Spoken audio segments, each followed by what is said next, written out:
Welcome to Warhammer Geheimnisnacht. You voted for it. Here it is. Last episode, I put up a poll. The Elder Kings, that is. I put up a poll. Basically asking you guys what you want to see, and this got overwhelmingly voted for. Now, I have a feeling the poll was, maybe there was some misplay going on there. Doesn't matter too much, because I quite like Geheimnisnacht, and I've got a run in mind. We're going to play as, or at least try and become, the Everchosen of Chaos and bring about the end times. That'll be a pretty interesting campaign. I figured it's got a good beginning, middle, and end. The Elder Kings will be back. Don't worry about that. It's just going on hiatus because I'm quite busy for a while. And the Elder Kings requires me setting up a lot of content in advance. We've actually got stuff to do in it to keep it fresh. This is a whole new world of things we've never done before. So I can pretty much do anything. And hopefully it'll be... Well, I mean, I don't know this for a fact, but hopefully it'll be pretty entertaining. So we're going to go for Chaos Undivided, but we're starting off over here in Vestlakite. Vestlakist? Sure, Vestlakist. I'm going to go with that. We're playing as King Elfrimer Banner. No relation of Bruce. And we're going to go for the business folks to start off with, because I imagine we're going to be very poor. We're playing as Tribal, which is pretty handy, because obviously if we rack up Prestige, we can summon those Tribal Doom stacks. And I've done a little bit of experimenting, and this guy seems like more or less the most powerful ruler on the sort of Norscan Peninsula, short of playing as, like, this character here. But this character is the Everchosen of... Or sorry, just the Chosen of Slaanesh. So I figured that's already a very powerful start. So I kind of want to go for this guy. And I think our first goal is to... Well, firstly, get our de jure provinces in order. But I think we'll try and form the High Kingdom or the Empire of Norsca. Pretty difficult because it's a lot of different religions, a lot of different, quite powerful martial-based rulers. Wars are going to be hard fought. Now, we've also got a lot of dwarves kicking around, which are going to crush us in terms of army composition. They're going to have a lot more, you know, heavy infantry, heavily armored infantry. We've got chaos dwarfs. We're just going to be this random tribal dude. It's going to be interesting. Now, you can't go custom rulers. We're not going to have anything powerful like Alrang. Nothing too over the top. You have to just play almost like a default CK2 tribal style. Now, there is some succession differences when playing Geheimnisnacht. We do have to worry about our heir. We are 62 already, fucking hell. Our heir has to be strong enough to succeed us. So, when playing as Norscan, we need an heir with ideally above 15 martial. Now, if we don't have that, the realm is shattered. I think that means the top level title is destroyed. Now, for us, that would be pretty fucking tragic, seeing as we've already got a kingdom, and I don't really want to lose it. So, we might have to focus on getting a decent heir to start off with. This guy's got 16 martial, and he's also a misguided warrior. That's pretty crappy. We've got a lot of bad heirs to start off with, but I'm sure we can deal with that as time goes on. Let's auto assign some commanders and set up... Shit. Goddamn court jester gets me every time. Set up our titles and our council and everything, just so we can start off on the right foot. Like I said, it's going to be a difficult playthrough, I think, compared to what we were doing in the Elder Kings. Particularly as it's just going to be constant warfare. And lots of religion changing as well. You know, if we convert to Chaos Undivided, we're going to have Norscan revolts. And if we look at the religion map mode for this peninsula, it's a mess. Like, it's really bad. Particularly over here. Look at this. We've got some Tzeentch there, some Nurgle, some Khorne, some Slaanesh, some Chaos Undivided, Hashut, Norscan, whatever that says, Ulrican, whatever that is. Ulrican is a god of wolves and winter. Sure, why not? It's going to be tricky. But, you know what? I think we'll do okay. Let's turn the speed up. And let's have a look at our heirs very briefly. So, this guy can apparently succeed us, but I'm not sure whether or not there'll be an event that fires on succession that destroys the realm. He has a Grey Eminence, so it could be much, much worse. Let's get this guy married off. Let's go for her. She'll say yes. She's hedonist and pretty, so I think that's a really good marriage. Plus, obviously, she's a duke, so we're going to get some land out of that as well. Perfect. I, too, accept the suggestion. Thank you, son. Now, we want to start really stacking up a bunch of kids with martial focuses. That's the ideal scenario here. And I also think we should declare an immediate war on this dude to our south. He has land. We can also subjugate him. He's a king level title. That would give us all this land here and here. Then I think we sweep across and vassalize just about everything in between. Like I said, we're the most powerful land. Maybe not in terms of our own domain, but in terms of vassal troops. Like this dude here, 900 men. We've got, if we just break it down to the duchy map mode here, we've got, this guy's got 406. This guy has 909, 614. I think we've got a pretty good kingdom. Oh, sorry, it's this dude that's under us. What have you got again? 406. We could go to the realm tree. I suppose that'd be easier, right? There we go. See a bit more clearly there. So this guy's got more troops than us anyway. Total levy of Jarl Valda, Halvadar, 992. So, because we're playing tribal, obviously we can just call them in. Let's take this guy on. No more planning. Time to crush. Blood for the blood god. I mean, we're not obviously corn or anything. Speaking of which, let's pick a... Speaking of which, let's invite a steward to call. Let's pick a patron deity, and I'm actually going to go with probably Orson or Ulrich for the marshal. Let's go with Ulrich for marshal and health, so we don't immediately die declaring wars. And we're calling our tribal vassals and raise our own troops, moving to the south border. That could be a problem. Let's have everyone attach. He's going to move up. Okay, we've got to wait for our vassals to decide they want to attach to us before we do anything else. Oh, shit. Well, that's some war score we've lost already. Not a problem. Now, the reason why we can declare war on this guy quite safely and not have to worry about it is because the rest of... Well, most of his domain is over here, right? Far to the east. He's only got one province over here that's actually his, which is the province of Frost. So, he can only raise 900 men and really have them to... What? Where are you going? Okay, we're going to have to... Are you serious right now? Right. We're going to have to immediately retreat and turn back on ourselves. Please, reinforce us. Vassals, for the love of fucking God, reinforce. Holy shit, that was close. You know, when I say for our vassals to attach, I sort of expect them to attach, but I guess not, eh? That's just maybe me being a crazy person. What the fuck are you doing? Why are you all the way down there? Well, they'll retreat to us and probably lose. Yeah, thank God for that. And we gain the trait Craven. We're off to just a great start here. Brilliant. I mean, we have lost... sorry, we have won all of our battles so far. Just because the AI is an idiot and attacked us over a river crossing, so that's fine. Okay, are we all attached now? We all ready to go? Okay. 2,277 men is quite a lot for this stage of the game. Particularly as a lot of these guys have barely over 1,000 men. Let's check Vanaheim here. 800 and one vassal with 900, so they've only got about, you know, 1,700. We're pretty much the most powerful ruler for quite a while. Obviously, our own marshal is goddamn awful. You probably shouldn't be leading troops ever. Put this guy in charge. Who is this? Is this our son? Yeah, he's pretty good. I'd like him to be our heir. Unfortunately, there's no designation or anything. It's just regular old gavel kind, which we're going to have to put up with forever because we also can't reform from tribal unless we move our capital to a feudal province, obviously. Now, I believe these provinces are feudal. Yeah. So we could move our capital to, like, Samakild. It's 4 provinces. It's a pretty good province itself. Sorry, 4 holdings there. If we did that, we could become feudal. Then we could potentially get hopefully, primogeniture succession.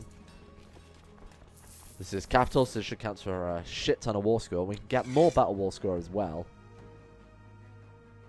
Boom, that'll do. 63, we'll head east. So like I said, because this is because this is subjugation war. This is a subjugation war. I'm really struggling to speak today. We're going to get all this land. This guy's going to become a duke under us. He might not like us so much, but who really cares? We can call him to battle a lot more. Hey, there's his armies. And they went through the mountains, which means they've taken a shit ton of attrition damage. Gonna get stressed to go nicely with our Craven trait. Good work. This guy will last all of 15 minutes at this rate. To be fair, the second he dies, we can play as a Grey Eminence, which will keep the realm under control. You know, all these guys we subjugate are going to like us a lot more because of that Grey Eminence trait. This could be risky. Minus 10 to... minus 15 to heavy infantry, which I assume is most of our army. Actually, no, we're mostly light infantry. It's only minus 10% to light infantry, so it's not too bad. And we've got better commanders, by the looks of it. Oh, no, actually, this guy's pretty good. Holy shit. Through somewhat of though of somewhat... you know, I give up. Goodbye. Keep this information to myself. I've read that event 1,000 times. A new bird has arrived in the muse and a new book of art in the library. We should definitely try and get the Falconer trait. Or depressed and get poetry. Okay, fucking why not? Wow. This ruler's really having a bad time to start off with. Now, we don't have any societies or religious-based things to do. Unfortunately, none of that has really been fleshed out very much. So it is just a case of constant warfare for a while. Hey, we got the expedition event, though. This was really good early on. Hire a crew of bandits. I'm not going to risk them. Not for 5 gold. We've got all the battle war skill we can get. Yeah, we need to go siege and provinces now. We will also go through the mountains. Alright, so this event is great because it means early on, if we succeed, we're going to get a trade route modifier in our capital. It's going to give us a decent amount of monthly gold. Because we're tribal, our monthly balance is goddamn awful. 0.04 gold a month with troops raised. We've gone to see Doge Cesare of Raymas. I don't even know where that is. All the way down in Telia, is it? I forget what they're called. Anyway, we're going to try and go for the best outcome of this event, as expensive as it might be. So now we have to basically say this guy's being a fucking loser. Ignore him. This will be a profitable agreement. Great. So we should get a pretty decent chunk of gold out of this. 100 gold, 150 prestige. We're going to get a tax boost, +2 stewardship, and +10 vassal opinion for cities, which won't make any difference. And we're going to go for greedy as well, just to get some extra gold while we're still alive. We didn't even get greedy, so never mind. Not too much of a loss. And we're getting the trait poet. Sure. Why not, eh? +1 diplomacy. What a weird guy. Craven, terrible fighter, loves poetry. I think we're in the wrong province, pal. So, 1 siege, and we should win this war. Just a single province. This guy wants to marry my daughter. Yeah, absolutely. Who are you? Chaos Undivided Horse Lord. Absolutely, why not? Okay, Peasant Revolt, which immediately spawned on top of that revolt we were fighting. That's very annoying. They're really powerful as well.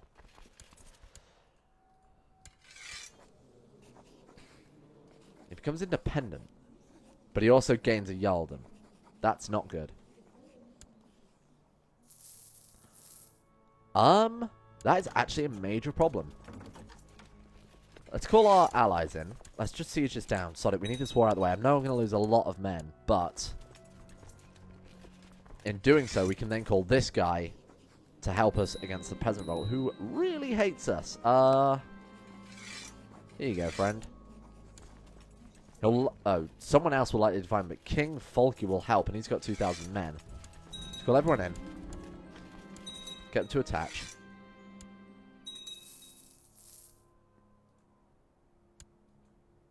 It's pretty handy. Alright, and yeah, this is going to be difficult. Okay, I think we let them siege that province. We don't have a choice. They can only get battle war score now. If we can build up a decent amount of troops and have them attack us, say, over a river crossing.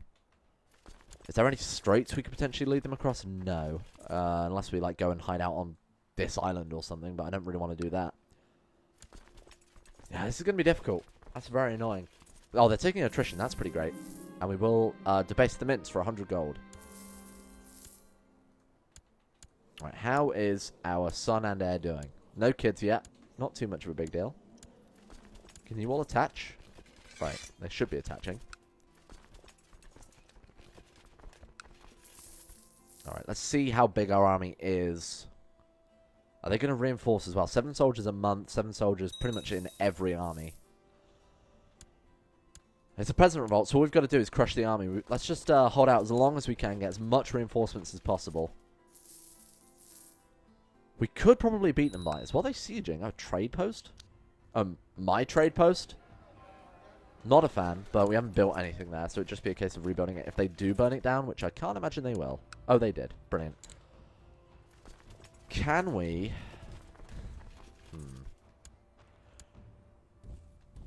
Let's invite a marshal to our court. A blacksmith.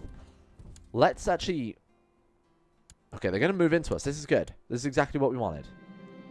Craft me a sword, a special weapon, armor, or a helmet. Obviously a special weapon. 400 gold. Fuck it. Morale of armies, minus 100% probably. Oh no, never mind. We're fine. Oh, we might still lose though. Oh, careful. Careful. Holy shit, that was close. Hooray, we won. How the fuck did we win that? Holy shit. That was risky. He's released from prison, then he dies. What a coincidence. No, let's put these troops down for now. And can we ransom any prisoners at all? There's an option to ransom all prisoners, but I don't think it'll work. Well, we're very much out of gold. That's fine. Minor setback. Let's go for, what do we think? Oh, God. Probably, Majesty, Tolerance. Now, Religious Control Mandate will let us revoke vassals with different religion to us. That's going to be massively important when we convert to Chaos Undivided, because we are just going to have to take land away, because they're never going to convert to Chaos Undivided. Majesty, though, would give us that short reign help out, which we very much might need. It's a difficult choice. I'm going to go for Majesty. And we need to pick an ambition. Let's go for win a war. Why not? We could go raiding. We could always go raiding on this dude to the south. And he's feudal, so we get probably a pretty decent amount of gold out of it. If we burn it down with his... what's his garrison? Only 300 men. We could burn this down and get a pretty decent amount of gold because it does border our province. And we could also take out, you know, this guy, this guy. Can't imagine you guys have got much. No, not really. What about Vanaheim? We might actually even want to subjugate these guys left, so we've got a contiguous border. All the way from East Vestigite to West Vestigite. How many men have you got? 1,700 plus your vassals. 1,300. Actually, you've got a lot of men. Okay, never mind. You're kind of scary. Especially while we haven't got any funds. Our morale is going to take a hit. Again, I have no idea how we won that war. Thieves Guild, that's fine. So we should definitely have our steward. Huh. We should definitely have our steward collect taxes, he says, realizing that he is tribal. Whoops. Well, let's definitely put you on the council instead and have you build a legend. Let's do just some, you know, normal tribal stuff. You can go study tech in, what is this? The Talabekland? No, Westerland, sure. Organize a raid. Get some troops going. Yeah, I agree. That's probably a good idea. We could have some free raiders. Go and steal some gold from that. And building zeal will help out for our piety. We might also get some zealots to help out fight some wars. This goes really good. Statecraft is definitely the best option, I think. Okay. And now we wait. We'll just kill some time. Wait for our coffers to rebuild. Why did I spend 300 gold on a special weapon? Never done it before. I want to see what it does. Oh, sweet. Army of warriors ready to serve me. Great. Okay. The issue is they are not looters. Could we really do much with them? Can't actually even go to war because we're bankrupt. I'm just going to disband them in that case because if they disband naturally, we'll, sorry? Why?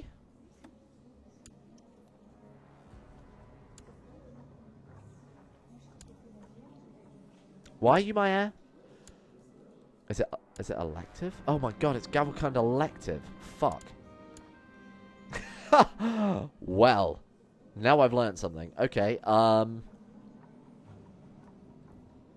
just thought it was true Gavelkind. You know, maybe I should have checked that when we started. Who knows?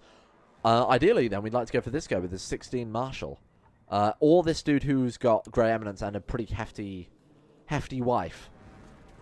Absolute unit. Let's... God damn it. So I assume we're nominating this guy, aren't we? King Alfima. Yep. Can we kill this guy off? Our half-brother? It's 58. Maybe I'll just dice him. We could challenge him to a duel. Have him craft a magical item for us. Wait, can we craft a magical item for ourselves?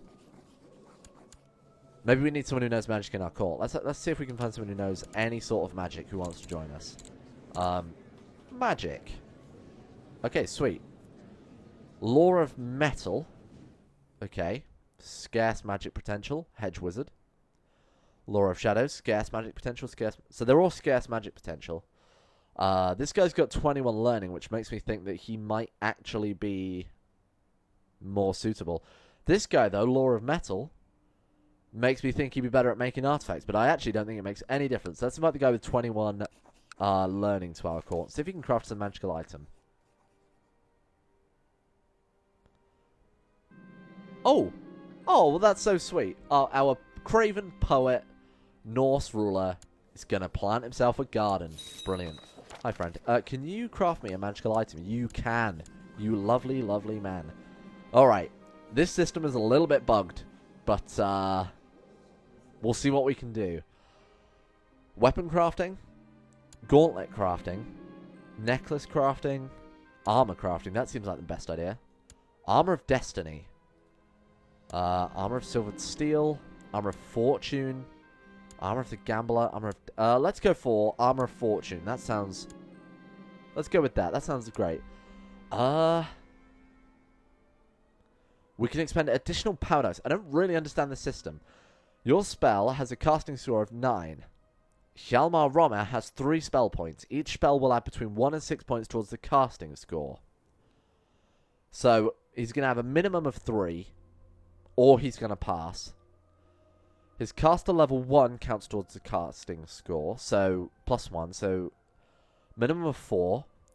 The high number of spell points spent casting spell, the high number of chance... Oh, sorry, your higher chance of miscasting it as well. This is massively overcomplicated. Fuck it. +3, why not? And 50% chance of becoming diligent, or we can have this dude, our half-brother, become our friend. No, I'll do it myself, fuck off. And we didn't get diligent anyway, so who cares? Boy, I wish I had some gold. Let's go raiding. Why not? We don't exactly need, we don't exactly need much gold to go raiding. Let's go and hit his capital, I suppose? Sure. Lose gold, gain proud. In exchange, we get proud. That's it. Sure. I thought we'd get something more than that, more than just proud. I thought maybe we got like, oh, you know, you get, you know, prestige plus 50. Lose 3.6 gold. Gain a fountain that gives +1 monthly prestige. Absolutely. 1 gold. Probably earn that back raiding today. Right. How much gold are we going to get a month on? Let's have a look. Looting, we're going to get 0 points. Oh, basically 1 gold every 4 days. That's pretty great. Just leave them there. Don't care about importing extra flowers or anything. So the great thing about this guy here is he can't really fight back. General opinion +3 for 3 gold, absolutely. This guy can't really fight back because the majority of his troops and his best provinces are down in Bretonia. So this guy's most likely going to get thwomped by Bretonia when they're done dealing with the Red Duke, who I assume lost. Yeah, he lost against King Louis. White peace by the looks of it. No, he just lost, which means Louis can now take his lands. I think Louis is going to start off, most likely, yet kicking out the Norskans, which he normally does. These guys are probably on his hit list pretty early on. Once they've dealt with, or once they've been dealt with in Bretonia, we'll sweep in and hit all of these provinces, because these lands are terrible and don't give him anything. I know this because I tried playing as him. And lost. Alright. Gardener trait, +1 diplomacy. Sure. Why not? I can't believe playing as this guy, we had the Gardener event and the Trade Route event really early on. Okay, well, our army's dead. Sure, we got a decent amount of gold out of it, right? At least a little bit of gold. Let's head over to this guy and raid him then, I guess. Beastman, Magoth, wants to marry my daughter? No. I was struck with nervous excitement when Master Olive announced that the scimitar was nearing its completion. What will you name her, my king? The Scimitar of Fortune. Adds Warrior's Bane. Wow, close enough. Warrior's Bane, what is that? Wow. Quality 4. Hey, that's pretty good. But all it does is damage +2%. Personal combat +3. This unsettling weapon spreads a curse all around. Well, thanks. Was it worth 300 gold? Absolutely not. Never. Can I get a refund? That was terrible. Okay, never mind. Well, probably should have said no to that event. I've learned something today. Oh, Jesus. Well, there go our raiders. Whew, this is going to be a hell of a time trying to get the gold back. Can we... Do you want to be vassalized? No vassalization? Never mind. Alright, well, we've got to wait until we build up some gold now. Shouldn't be too difficult with the business focus, because we can just get 100 gold a pop, but it's just a case of waiting. So, why don't we call it here for now? We made a decent amount of progress. We became a king in, like, the first episode. That was pretty straightforward, right? Next episode, we got to deal with succession laws. Hopefully by then I'll have got the gold back from a couple of those events firing. And, you know what, the goal for next time? Let's get contiguous borders. Let's try and take this one here, Seimerkild. And let's try and take Vanaheim as well. Hopefully we've got enough troops to do so. And we've got our fancy new sword, which only just put us into a horrific amount of debt that's going to take, like 1,000 years legitimately to pay off. So, that'll be pretty fun. Thanks for watching.